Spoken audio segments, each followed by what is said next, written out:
नमामि समीशान निर्वाणरूपं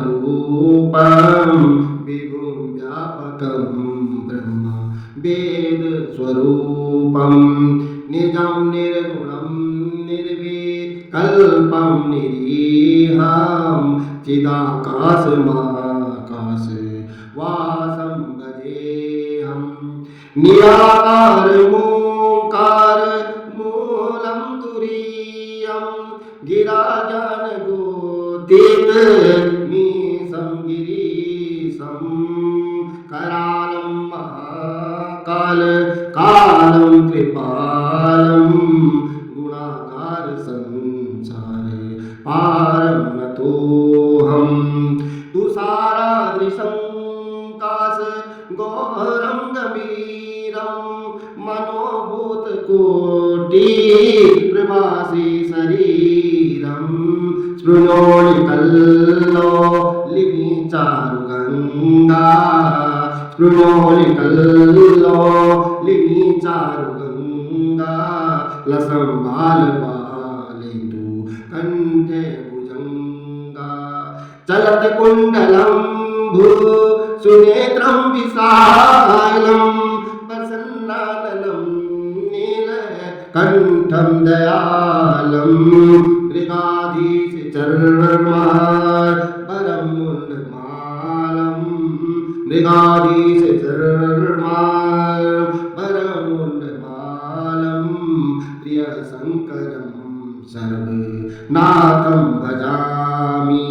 प्रचण्डं प्रकृष्टं प्रगल्भं परेशम् अखण्डं अजं भानुकोटिप्रकाशं त्र्याशूलनिर्मूलनं शूलपाणि त्र्याशूलनिर्मूलनं शूलपाणि भजेऽहं भवानी पतिभावगम्यं कलातीतकल्याण कल्पानन्दकारी सदा सच्चिदानन्द दाता मुरारी चिदानन्द सन्दो मोपहारी चिदानन्द सन्दो मोपहारी प्रसीद प्रसीद प्रभो गन्मधारी न यावत् उमानाथ पादारविन्दं भजन्ति अलोके परिकराणां न तावत् सुखं शान्ति सन्तापनाशं न तावत् सुखं शान्ति सन्तापनाशं प्रसीद प्रभो सर्वभूतादिवासं न जानामि योगं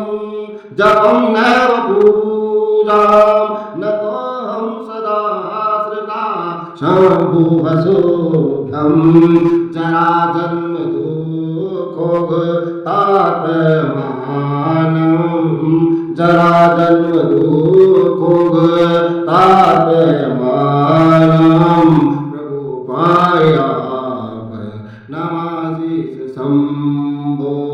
प्रभु पायामि नमामि शम्भो